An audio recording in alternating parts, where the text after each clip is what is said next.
Gold, trusted gold buyers. మీరు తాకట్టు పెట్టిన బంగారాన్ని విడిపించి ఈ రోజు ఉన్న మార్కెట్ ధరకు కొనబడను.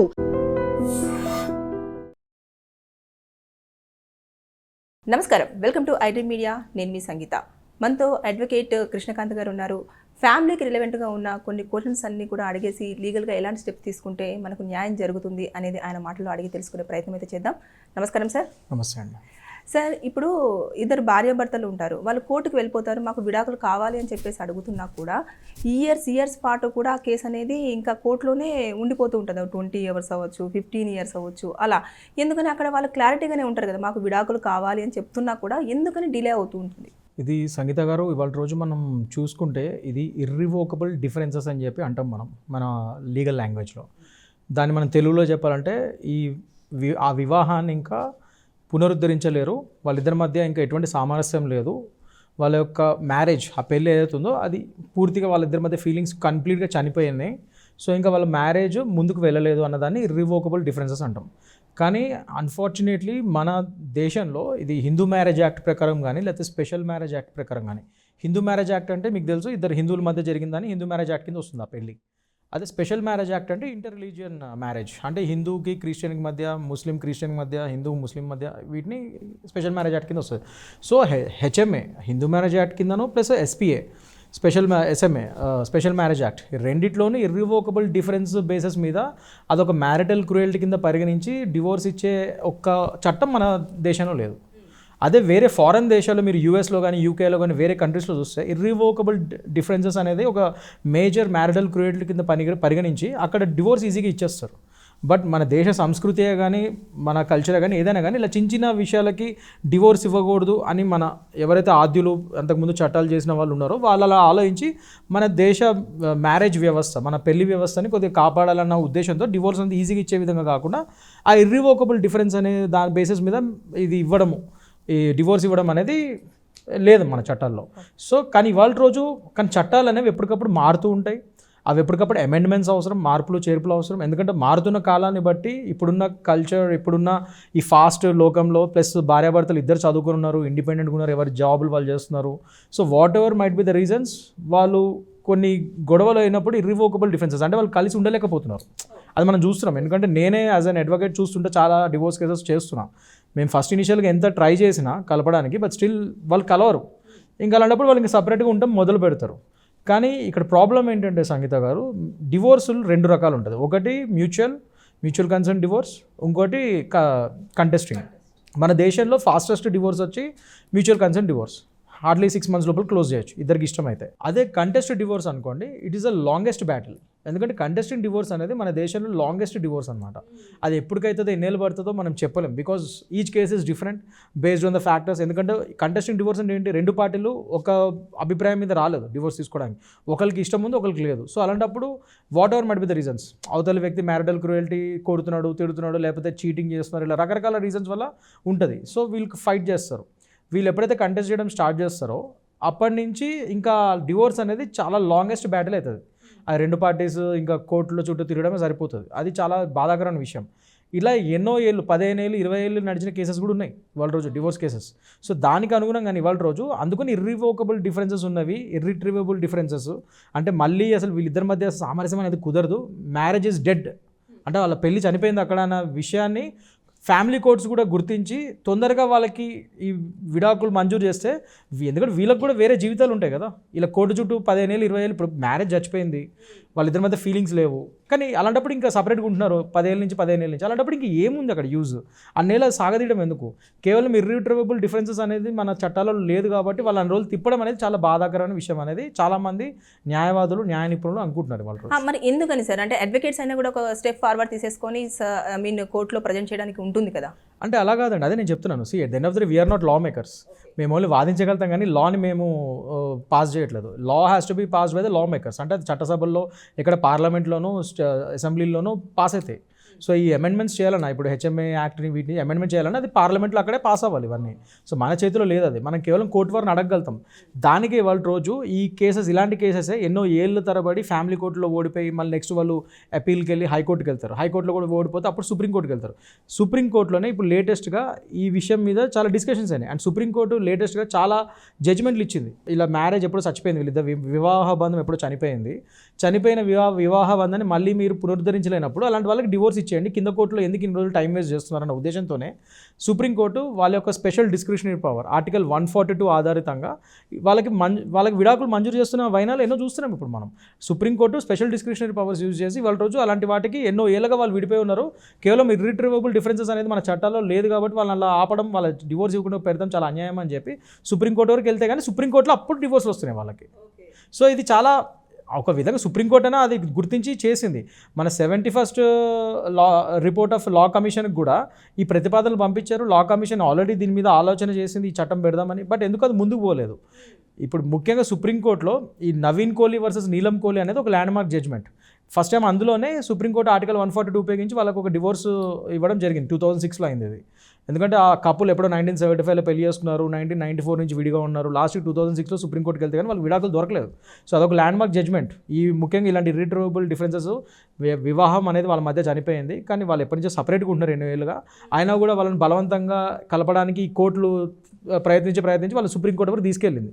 లాస్ట్ సుప్రీంకోర్టు అది గుర్తించి చనిపోయిన వాళ్ళ యొక్క వివాహ బంధాన్ని మీరు ఎందుకు ఇట్లా టైం వేస్ట్ చేసి వాళ్ళని ఇంకా బాధ పెడుతున్నారని చెప్పి అక్కడ డివోర్స్ ఇవ్వడం జరిగింది. ఆ నీలం కోహ్లీ కేసు అనేది అదే చెప్తుంది, నవీన్ కోహ్లీ వర్సెస్ నీలం కోహ్లీ. సో అదొక ల్యాండ్ మార్క్ జడ్జ్మెంట్ ఇలాంటి వాటిలో.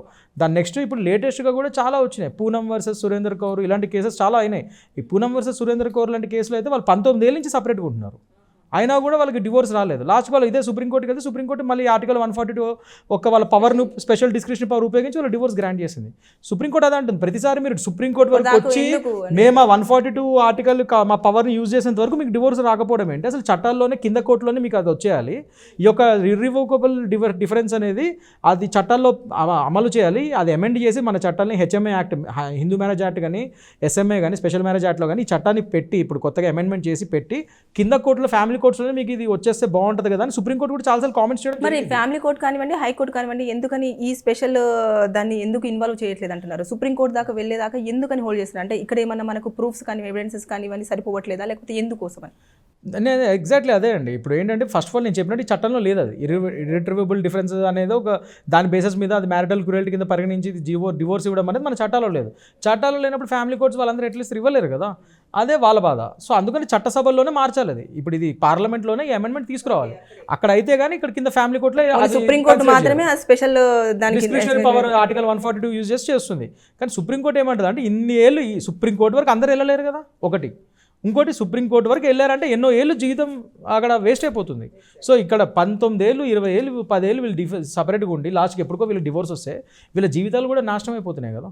వీళ్ళు ఈ లోపల వీళ్ళకి సపరేట్ లైఫ్ ఉంటాయి కదా, హస్బెండ్ కానీ ఆ వైఫ్ కానీ వేరే లైఫ్లు ఉంటాయి కదా, అవి కూడా వేస్ట్ అయిపోతున్నాయి కదా. ఇక్కడ మరి పిల్లల విషయంలో ఎలా చూస్తారు సార్? అంటే ఇప్పుడు వైఫ్ అండ్ హస్బెండ్ విషయంలో మీరు ఇలా చెప్పారు, పిల్లలున్నా లేకపోయినా when the marriage is dead maximum నేను చెప్పినట్టు ఇంకా వాళ్ళు ఎన్నో ఏళ్ళుగా, అంటే నేను చెప్తుంది అదే. ఇప్పుడు ఈ ఆర్టికల్ 142 కూడా సుప్రీంకోర్టు ఇష్టం వచ్చినట్టు వాడదు.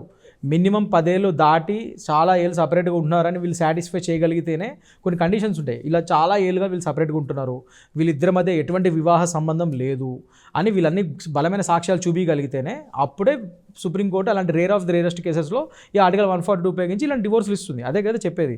అందుకే ఇవన్నీ ప్రూవ్ చేయగలిగితేనే వస్తుంది డివోర్స్, లేకపోతే రాదు. సో పిల్లలున్నా లేకపోయినా ఒకవేళ పిల్లలు ఉంటే వాళ్ళకి మెయింటెనెన్స్ ఇవ్వాల్సిన బాధ్యత ఖచ్చితంగా తండ్రి మీద ఉంటుంది.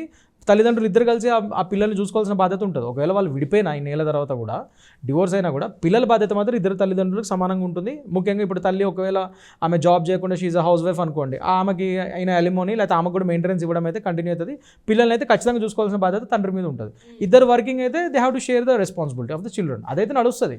కానీ మ్యారేజ్ వ్యవస్థ అనేది మ్యాక్సిమం మాలాంటి లాయర్స్ కానీ ఎంతోమంది ఫ్యామిలీ కౌన్సిలర్స్ కానీ ముఖ్యంగా పిల్లలు ఉన్నప్పుడు మేము కూడా చెప్తానికి ట్రై చేస్తాం, మీరు విడిపోకుండా ఉండడానికి వాళ్ళని విడదీయకుండా పిల్లలు ఉన్నారు కాబట్టి వాళ్ళ భవిష్యత్తును కూడా దృష్టిలో పెట్టుకొని కలిసి ఉంటాం అనేది చెప్పడానికి ట్రై చేస్తాం. అదే కింద ఫ్యామిలీ కోర్ట్స్ కూడా అవి కూడా చేస్తుంది అదే. అందుకని అక్కడ అంత ఈజీగా డివోర్స్ దొరకట్లేదు వాళ్ళకి. కానీ వీళ్ళు ఆల్రెడీ డిసైడ్ అయిపోయి 10 ఏళ్ళు 15 ఏళ్ళు 20 ఏళ్ళ నుంచి పిల్లలు ఉన్నా కూడా వాళ్ళు సపరేట్గా ఉంటున్నారు అనుకోండి, అలాంటప్పుడు వాళ్ళిద్దరి మధ్య భార్యాభర్తల బంధం లేనట్టే కదా. ఇంకా అలాంటి కేసెస్లో మాత్రం ఖచ్చితంగా డివోర్స్ ఇచ్చేయండి కింద ఫ్యామిలీ కోర్ట్స్లోనే. సుప్రీంకోర్టు వరకు వాళ్ళని తీసుకెళ్ళడం ఎందుకు, అన్న నేను ఇంకా డిలే చేయడం ఎందుకు అనేది అక్కడ మెయిన్ ఉద్దేశం. అంతేగాని ఊరికే డివోర్స్ ఇచ్చేయమని కూడా కాదు. అందుకనే మన మ్యారేజ్ వ్యవస్థలోనే ఇంకా ఈ హిందూ మ్యారేజ్ యాక్ట్లో వాటిలో చిన్న ఈ అమెండ్మెంట్స్ వస్తే ఫ్యామిలీ కోర్ట్స్లోనే ఇలాంటివి చాలా ఏళ్ళ నుంచి దూరంగా ఉంటున్న భార్యాభర్తలకి కొద్దిగా ఫ్యామిలీ కోర్టులోనే వీళ్ళకి డివోర్స్ వచ్చే విధంగా ఉంటే బెటర్ కదా అనేది అక్కడ ఉద్దేశం అంతే. ఓకే, అంటే దాంట్లో మళ్ళీ ఏమన్నా అగ్రిమెంట్స్ కానివ్వండి, లేదంటే వాళ్ళు ఏమన్నా ఒప్పందం అట్లాంటిది ఏమైనా ఉంటుందా సార్? అంటే దీనికి ఇంకేం ఉండదు, జస్ట్ ఒకవేళ ఒకటి ఏంటంటే at the end of the day contesting డివోర్స్కి వెళ్తే మాత్రం at the end of the day judgement ఎటువైపు వస్తుందో దాని ప్రకారం ఆ ఆర్డర్లో ఏమేమి కండిషన్స్ ఉంటే అది జడ్జి గారు రాసి చేస్తారు. అదే మ్యూచువల్ అనుకోండి, ఎట్లాగో ఎంఓఐ రాసుకుంటాం, మెమరాండమ్ ఆఫ్ అండర్స్టాండింగ్ రాసుకుని అందులో టర్మ్స్ అండ్ కండిషన్స్ అన్ని సాటిస్ఫై అయితేనే మనము మ్యూచువల్కి వెళ్తాం. సో అట్లా అనమాట. అదే కంటెస్టింగ్ వెళ్తే ఇంకా లాస్ట్కి at the end of the day ఎవరు కేసు వినేరు అన్న దాన్ని బట్టి ఆర్డర్ ఉంటుంది. దాన్ని బట్టి ఆ conditions subject to conditions judge గారు ఏం రాస్తారో దాని ప్రకారం అవతల వాళ్ళు చేయాలి అది. సో అలా ఉంటుంది. అందుకని మన కంట్రీలో లేదు, కానీ వేరే అదర్ కంట్రీలో ఇర్రిట్రివబుల్ డిఫరెన్సెస్ అనేది నేను చెప్తుంది అదే వేరే దేశాల్లో ఉంది ఇది. అదే వేరే దేశాల్లో వితౌట్ కండిషన్స్ కూడా ఇర్రిట్రివబుల్ డిఫరెన్సెస్ ఉంటే ఇచ్చేస్తారు అక్కడ. ఇద్దరికి ఇష్టం లేదు, మేము కలిసి ఉంటాం, మాకు ఇష్టం లేదు, ఈ బేసిస్ మీద మాకు ఇది ఇచ్చేసేయండి. అవతల వ్యక్తికి ఒకవేళ డివోర్స్ ఇవ్వడానికి రెడీ కాకపోయినా కూడా ఇది ఒక స్ట్రాంగ్ పాయింట్, ఇది నాకు అతనితో ఉండటం ఇష్టం లేదని పెడితే మ్యాక్సిమం వన్ సైడెడ్ కూడా అక్కడ డివోర్స్ వచ్చే ఛాన్సెస్ ఎక్కువ ఉన్నాయి వేరే దేశాలలో. అదే చెప్తున్నాను నేను. అదే ఇర్రిట్రివబుల్ డిఫరెన్స్ అనేది మన దేశంలో ఆ చట్టం లేదు. నేను అంటుంది మరి అంత ఈజీగా కూడా ఇవ్వడం కూడా డేంజరే, అవతల వ్యక్తి ఒక ఒపీనియన్ తీసుకోకుండా రెండు వైపులు చూస్తుంది మన చట్టం అనేది. కానీ ఇర్రిట్రివబుల్ డిఫరెన్స్ అనేది అసలు మ్యారిటల్ క్రూయల్టీ కిందనే మన దేశంలో పరిగణించారు. నేను చెప్పేది అది. చాలా మంది ఏంటి కొడతాం తిడతాము, ఏదో వైలెన్స్ అయ్యి లేదా బాగా గొడవలు అయ్యి లేదా డబ్బుల విషయంలో మోసాలు లేకపోతే అడల్టరీ ఇవన్నీ అయితేనే స్ట్రాంగ్గా చూస్తారు డివోర్స్ అన్నది. అలా కాకుండా ఇర్రిట్రివబుల్ డిఫరెన్సెస్ కూడా ఒక డిఫరెన్సే, అది కూడా మ్యారిటల్ క్రూయల్టీ కింద పరిగణించండి అనేది ఇక్కడ మెయిన్ వాదన. ఓకే, అలాంటి కేసు ఏమైనా మన దగ్గర జరిగిందా సార్? అంటే సుప్రీంకోర్టు నుంచి రీసెంట్గా మీరు చెప్పిన నేను చెప్పినట్టు అదే కదా, రెండు కేసులు అయినట్టుగా పూనం వర్సెస్ సురేంద్ర కుమార్ కేసు అదే, నవీన్ కోహ్లీ వర్సెస్ నీలం కోహ్లీ అవి ఇవన్నీ ఇంకా చాలా అయినాయి ఈ మధ్యకాలంలో. సో అలాంటివి అయితేనే ఉన్నాయి కాబట్టి ప్రతి దాన్ని వీళ్ళందరూ కూడా మళ్ళీ సుప్రీంకోర్టు నుంచి వీళ్ళకి డివోర్స్ వచ్చాయి. సో అందుకని సుప్రీంకోర్టు అందుకే అంటుంది మళ్ళీ మీరు కన్సిడర్ చేసి చట్టాల్లో సవరణలు తీసుకురండి, అప్పుడు ఫ్యామిలీ కోర్టులోనే అయిపోతాయి కదా ఇవన్నీ. మీరు సుప్రీంకోర్టు వరకు ఇలాంటి వాళ్ళందరూ ఇన్నేళ్ళు తరబడి ఫైట్ చేసేంత వరకు రావడం ఎందుకు అనేది వాళ్ళ ఉద్దేశం. Thank you sir. Thank you. And for more videos, Please subscribe to iDream. Please subscribe to iDream. Please subscribe iDream. And please subscribe to iDream. For more videos, subscribe to iDream. Please like, share and subscribe to the channel. Congratulations, iDream. Subscribe to iDream. Subscribe to iDream. so subscribe to iDream Media. iDream team andarki huge congratulations. Please subscribe iDream Media. Please subscribe to iDream. Subscribe iDream. Please subscribe to iDream. iDream అంటే నా కళల ఛానల్ను subscribe చేసుకున్న నోరు తిరుగుతలేదు, మీరైతే గంట గుర్తు కొట్టండి. For more such videos, please subscribe to iDream. Subscribe to iDream. Please subscribe to iDream. Please subscribe iDream Media. Please do subscribe to iDream. Please subscribe to iDream Media. For best entertainment and information, please subscribe iDream. And don't forget to subscribe to iDream.